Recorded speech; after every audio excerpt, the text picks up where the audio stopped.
been following the Commitment of Traders report for several months now, and I have been waiting for it to fall. I expected it to fall.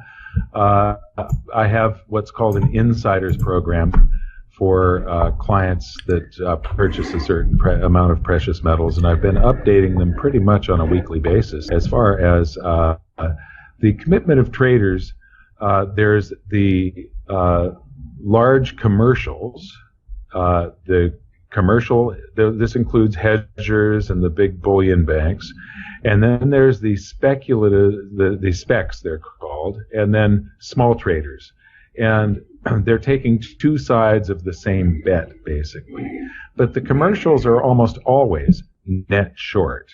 If you deduct the commercials longs from the shorts, you're left over with a balance that's net short, and the specs are almost always net long. And when these positions explode to a maximum, it means we're coming up near a peak usually, and the commercials are almost always on the correct side of the bet. They go the most short right near a peak, and then as gold and silver fall, they start to cover their shorts. Now, we had the greatest short position in history recently, and I'm looking for a chart here, but I don't see it in front of me, so I won't bother with that. But there were many analysts that got very bullish on gold and silver over the past several months, and I made some small purchases for myself. You know, I've got a precious metals dealership, but that's very separate from my own personal investing. And my own personal investing has been in physical gold and silver bullion for quite a while now. I used to have a lot of mining stocks. I sold those back in 2008 or 2010. I can't remember exactly when. But I've been strictly bullion for quite a while because I did a study on the difference between bullion and the stocks. And if you take the Barron's Gold Mining Index, which goes back a long ways, but you take it since gold became free trading in 1971, and gold has outperformed the mining stocks that are in the Barron's Gold Mining Index by 400% since then. So the mining stocks tend to give you leverage on the way up, but they have a little bit more leverage on the way down, and over time that increases the losses. So I just went with bullion. But anyway, I was expecting it. I know that somebody dumped quite a few tons of gold onto the market when the price collapsed that day, and but you know, just after the market had closed, I made a significant. I do a monthly accumulation myself. I accumulate some gold and silver every single month.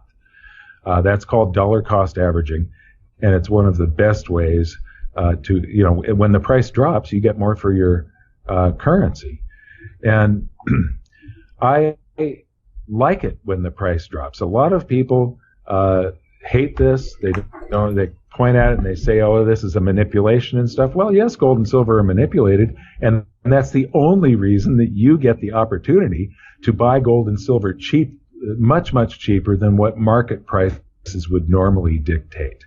If gold and silver were in the correct equilibrium, where supply and demand is being set into equilibrium by price. It's called the price discovery mechanism. If that wasn't being manipulated, there would be no opportunity. Gold would already be a few $1,000 an ounce and greater, and that would make it profitable for the mining companies. Right now, the mining companies are all having a very tough time, and that's a good sign. That means that there's going to be shortages in the future, and that means that it's going to go higher. Without the manipulation, it would never have you wouldn't have the opportunity of gold and silver one day exploding to the upside, and they are going to do that one day, and I have pretty much bet everything on it. So I really like these pullbacks.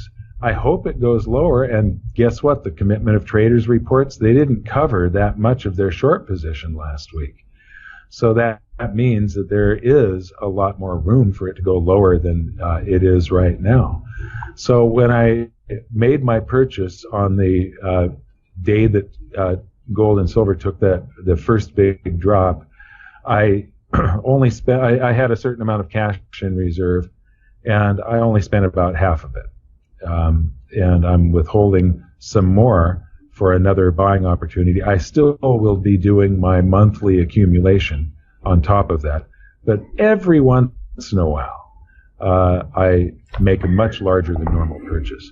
So I was actually expecting this. I did a video on it, I believe, last week, where I played some of my insiders reports from August 16th, I think, was when I drew some charts and I said, if it falls to this area right here, I'm going to make a purchase. And that it hit that target, and I made my purchase. You know, it's funny. You mentioned how the price of gold continually drops, and many people say, well, maybe it's a good time to sell. In America, our mindset is a little confused. I mean, if something goes on sale in a store, we run out and we purchase it. And that we see the price dropping. If the price drops, if we see gold or silver, the price drop, our minds immediately say we must sell this. And it's a very strange thing where we're a little confused on what we should do with these type of investments. And it's a very odd thing. And it's very tough to convince people, no, this is a very good opportunity right now where you should be purchasing a lot more of it, because to me, it's on sale. And I don't think we'll get this chance, anytime soon. It might go a little bit lower, but I mean, right now it's on sale. Absolutely. And this is the typical public mindset, and it's completely opposite of the way they run the rest of their lives. And it's being ruled by your own fear and greed. And it's something that you have to battle. But I started studying with the crash of the NASDAQ in 2000. I really started studying the markets and the global economy and monetary history. And by 2002, I made up my mind that precious metals was the place to be. I started purchasing gold.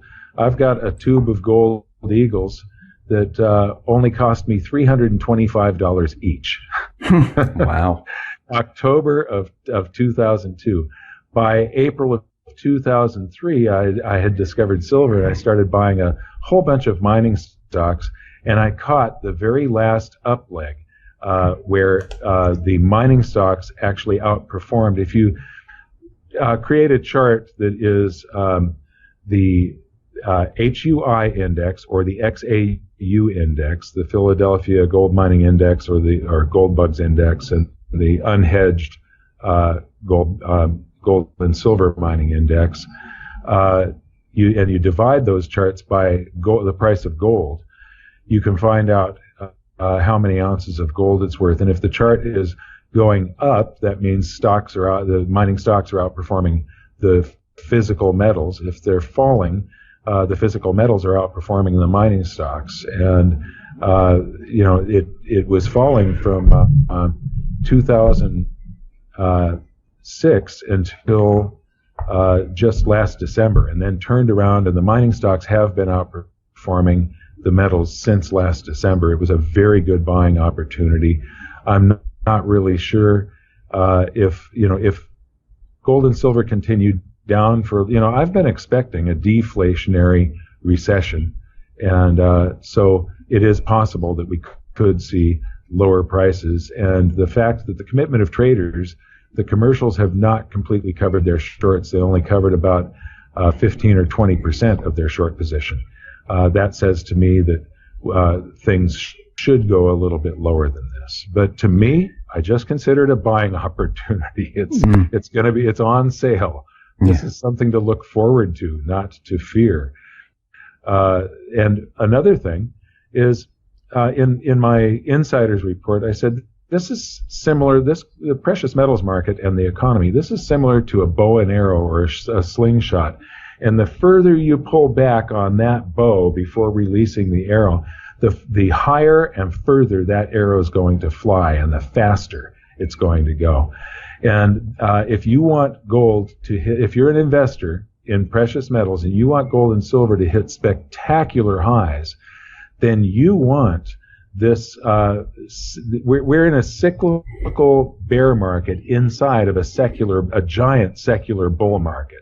The bull market will resume one day, but this bear market, you want this grinding bear market to beat people to death and to make them feel like it's an impossible situation, and you want the maximum number of people to give up on this sector, and then it is ready for a spectacular charge.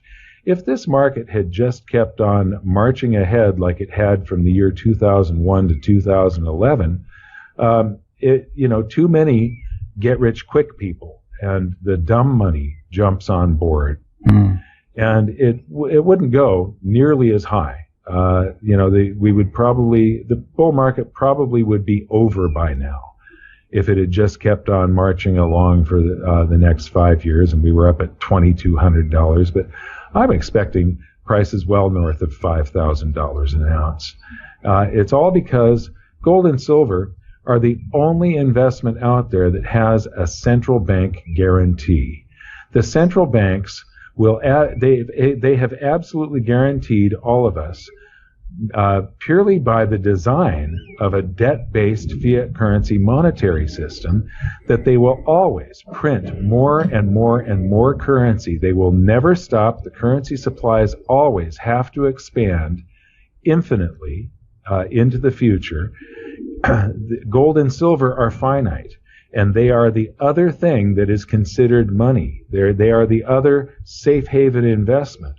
Most investors are taught to go toward high quality debt like U.S. Treasury bonds, but there will come a day when sovereign debt becomes very suspect, and at that point in time, everybody is going to be rushing toward gold and silver, and that is when when everything goes nuclear, when you see gold and silver become unaffordium and unobtainium.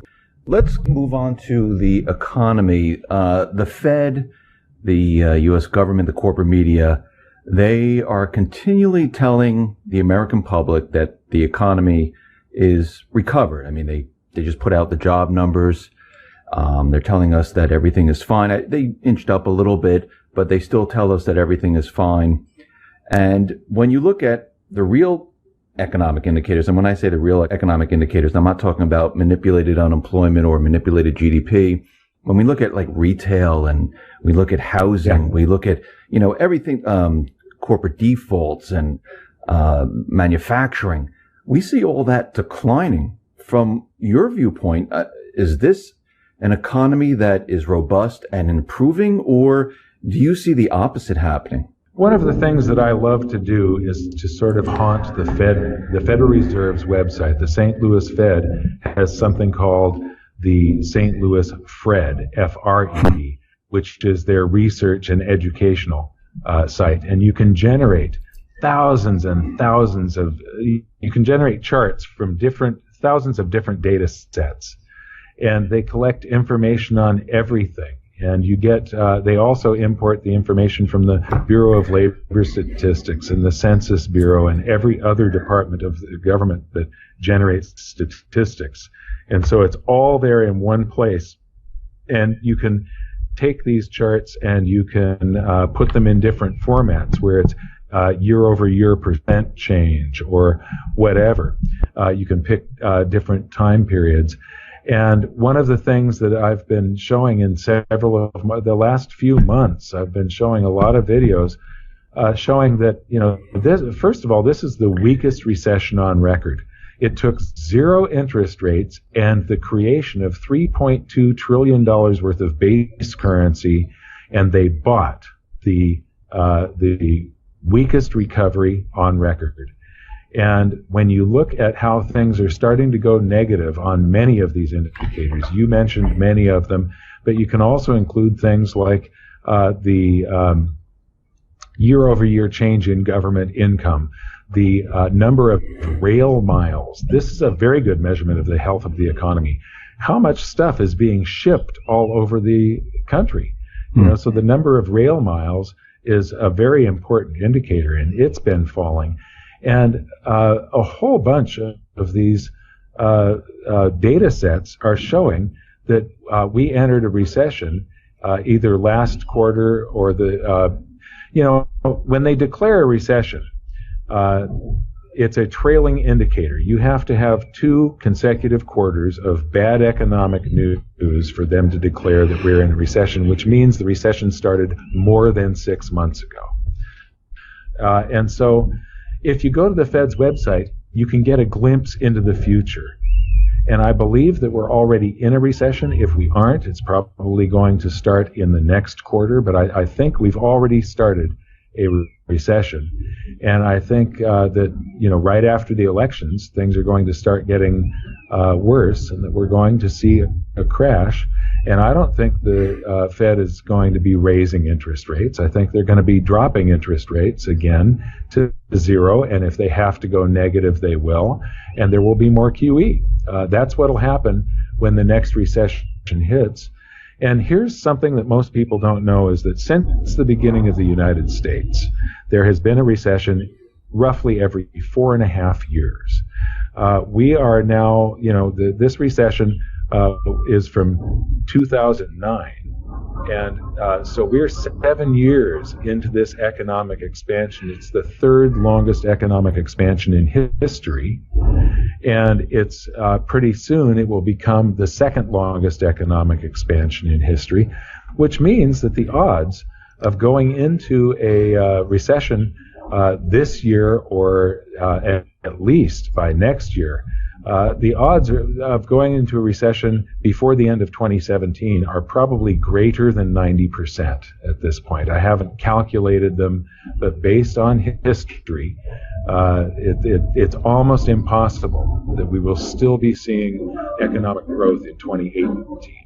So we're right around the corner from this. And when it happens, if people take a look at my episode 7 of Hidden Secrets of Money, and they should watch episode 6 first, because it sets you up with a whole lot of information of why this next recession should be deflationary. And then episode 7 teaches people about the velocity of currency. In the long run, the quantity of currency determines prices, but in the short run, it's the psychology, it's the mood of the country that determines whether prices go up or down.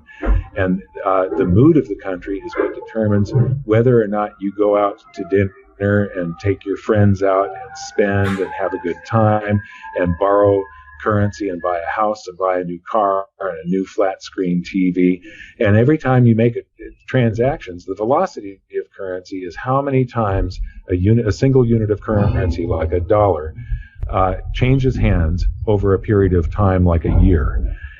And the velocity, they created they added 400% more base currency. It took 200 years to go from $0.8 trillion in existence of paper dollars, the base currency. There was only 825 billion before the crash of 2008.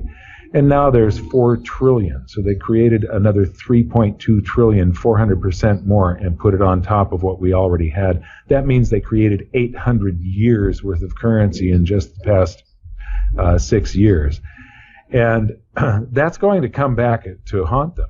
But it didn't cause retail price inflation. It only inflated a few asset classes. It inflated stocks, bonds, and real estate again, back into bubbles. And the reason that it didn't create any retail price inflation, or very little, it's actually more than they say it is. I believe that you know about John Williams' shadow government statistics and the pre-Ronald Reagan CPI. I think the truth is actually somewhere in the middle. But still, inflation is a lot higher than what they're saying it is. But with zero interest rates around the world and some negative interest rates, This is the market desperately trying to deflate, to set everything in balance once again. And the powers that be are all Keynesians, the world's central bankers, the people that run the global economy, believe in Keynesian economics. John Maynard Keynes, for any listeners that don't know who he was an economist during the 20s and 30s that came up with the theory that that governments should have an elastic currency supply that can expand when there's an economic downturn, and the governments can do a bunch of deficit spending and create jobs to try and lift us out of the downturns, the recessions.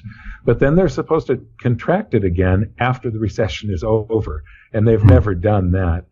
But negative interest rates are proof that Keynesian economics does not work.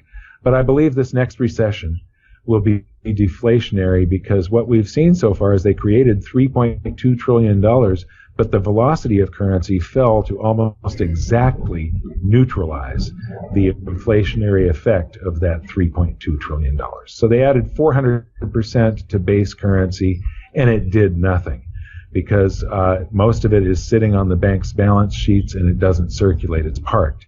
However, the banks get to use that for fractional reserve lending during the daytime.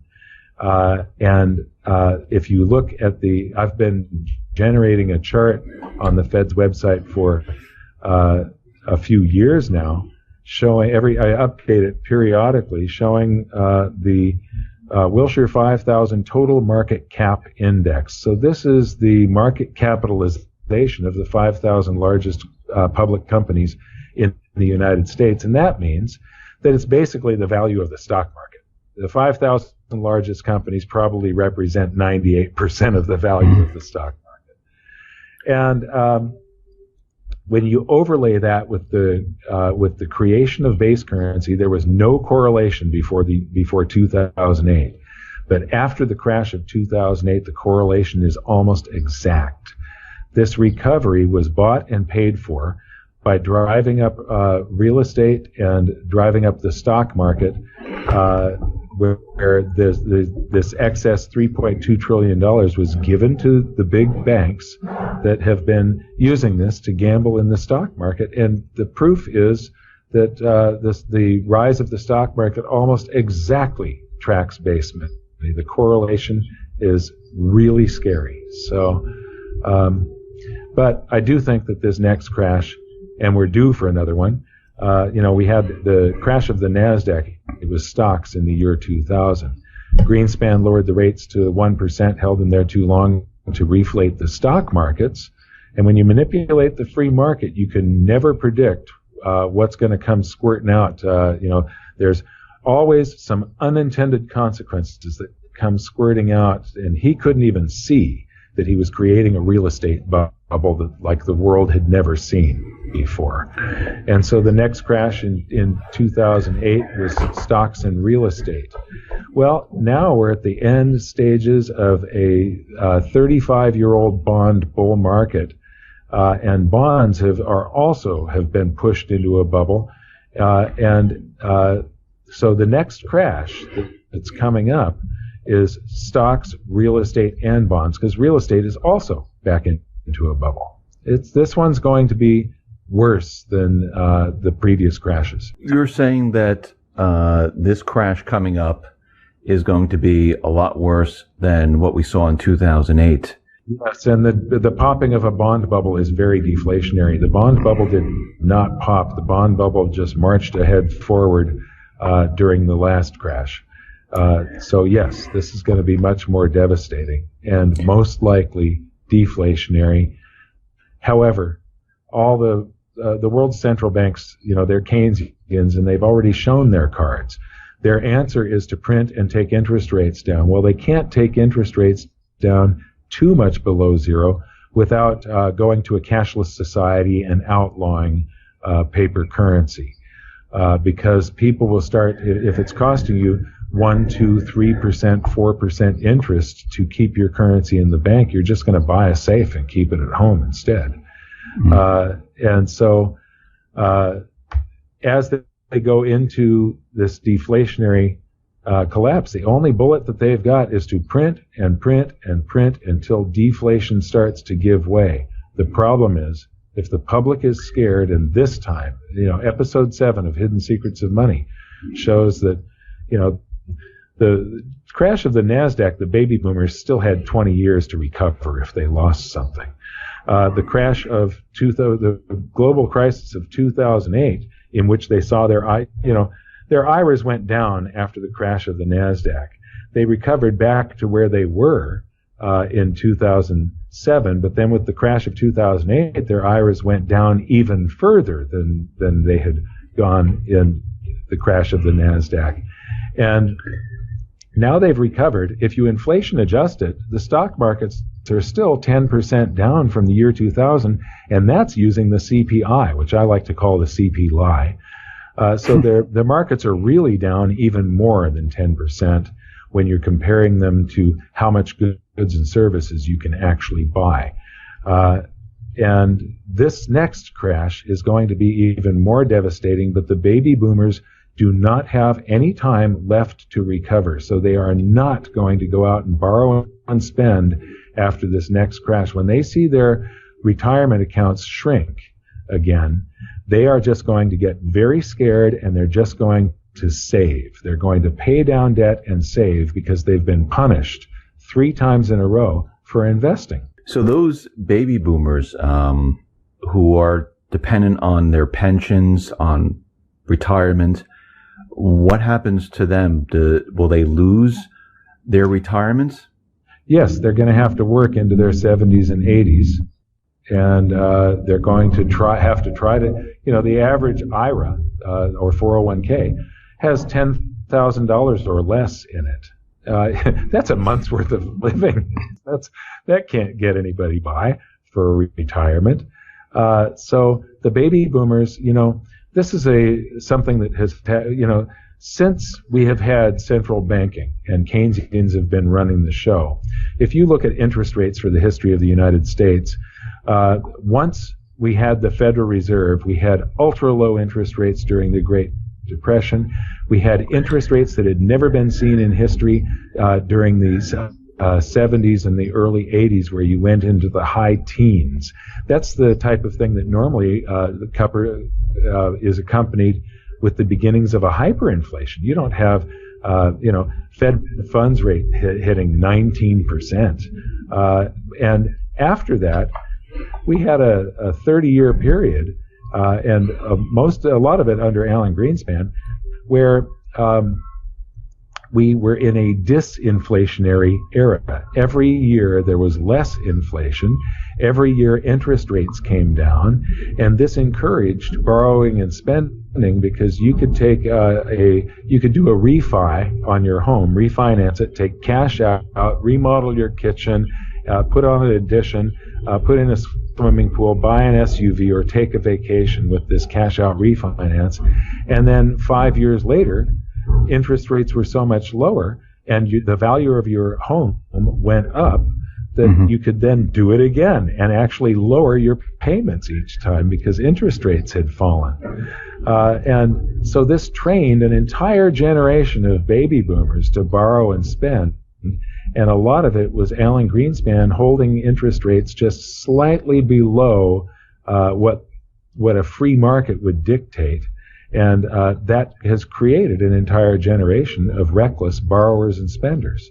And that's the reason they don't have anything in their retirement accounts. They've got basically a month's worth of living expenses. If they get frugal, they might be able to stretch that out to 3 or 4 months, but that's not a retirement. So what about the generation, the individuals that are 30, 40, 50 who are still working? Yeah. I mean, in feel 2008, because taxes are only going to go up, and they are going to have the burden of carrying all these baby boomers on their back, and it's the largest sector of it's 75 million people that need to are retiring now and will be retiring for the next decade. So will those? I mean, they have to carry the baby boomers, but will there be jobs? I mean, back in 2008, many corporations laid off many individuals, companies closed down. If this crash happens and it's worse than 2008, what are all these people going to do? Because last time we saw in California and many other places, people just walked out of their homes because interest rates started to rise. They had the variable rate interest. So this time around, what happens? Well, this time around, a lot of baby boomers do end up homeless, and this time around, the younger people that you're talking about, a lot of those jobs do vanish, and it's one of the things that is also happening is government is creating so many laws and so many rules that it's very, very difficult. I left California because it was just an absolute nightmare trying to run a business in California. It causes many sleepless nights, and it whittles away at your health, and it's the government's fault. They are destroying prosperity by trying to promise everybody everything and trying to protect everybody.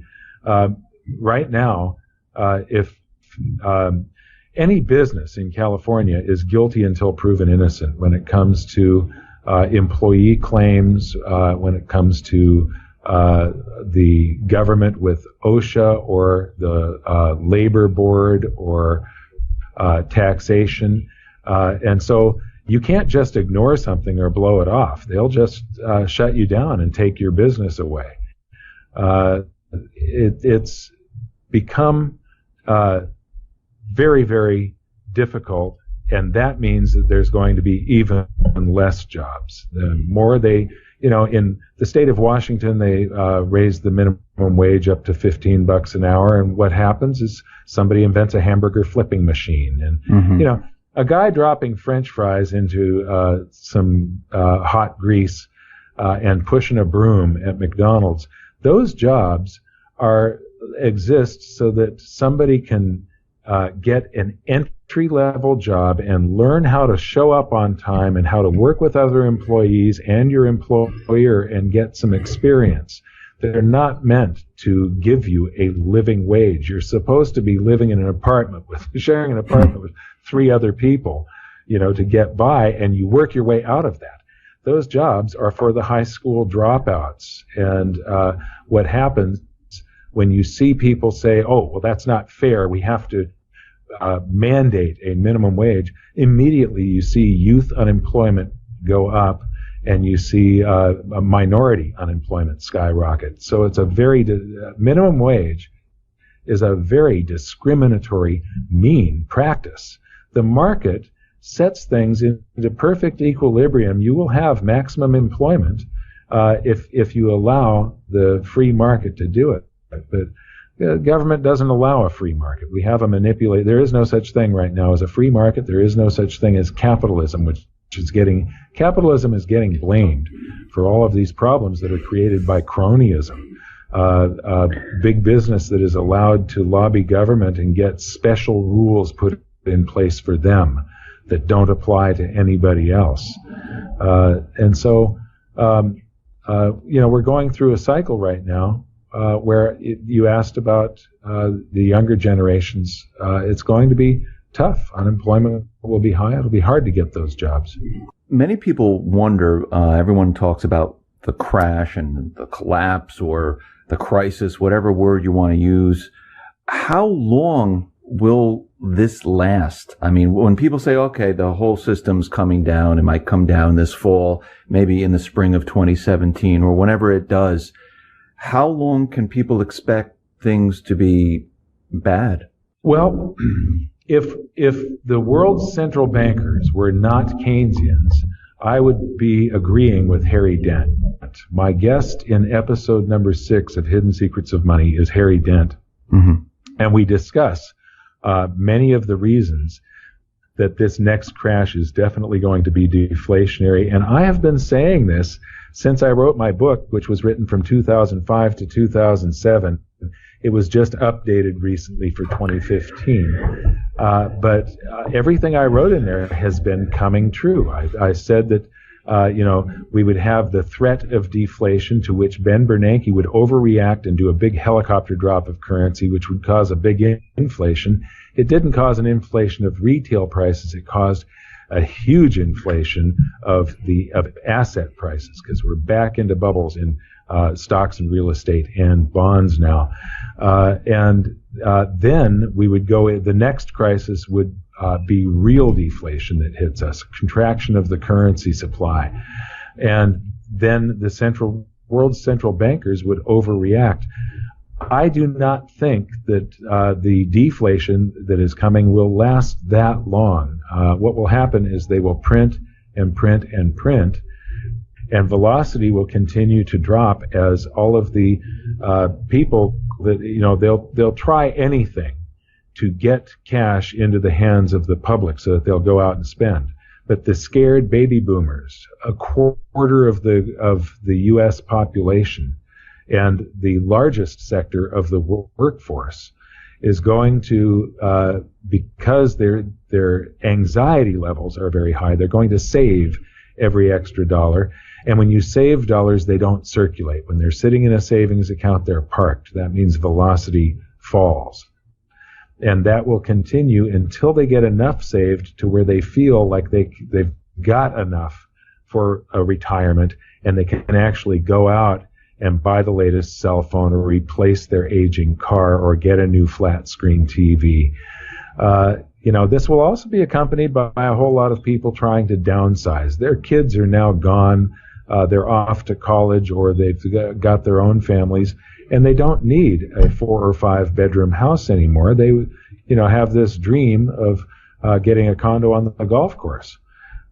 So you've got a real estate crash accompanied with a whole bunch of people that don't need a McMansion anymore, and it's the largest sector of the population. So I think you're going to see something rather spectacular, but the central bankers, the Keynesians that are running the show, which, by the way, they are wrong. Their theories are wrong. Keynesian economics isn't even remotely plausible. But they are going to print and print and print and print until deflation gives way, but that will happen after a bunch of currency is saved. And we have some very good examples of this, and I had data from the First World War in Germany, and they expanded their currency supply. They added 400% to their currency supply during the war, and there was zero inflation during the war because there was a lot of anxiety. People didn't know what tomorrow was going to bring. Their sons were being killed. They stashed every extra mark that was printed, and it didn't circulate. And then the anxiety was lifted with the end of the war, and they had a 900% hyperinflation in 14 months. It was a hyperinflation that no economists have ever talked about. It was not the 1923 hyperinflation that everybody, it's known as the Weimar hyperinflation, but I'm talking about the 1919 to 1921. February of 1921, 21, hyperinflation, where everybody lost 90% of the purchasing power of all that currency that they had saved. Once it came out of hiding, and you had this increased currency supply plus increased velocity. People started spending. They had put off all their purchases for 4 years during the war, and they needed goods and so on, and they were sick of being poor, and the anxiety is lifted. They know what the future is going to bring, and they started spending, and prices went up ninefold. It's in the Hidden Secrets of Money, number 7, and I encourage people to watch it, because this is all based on looking at monetary history and the current economic situation and psychology and demographics, and adding all of those things together to try and predict the future. And so far, everything I wrote in my book, you can sort of check it off like a list.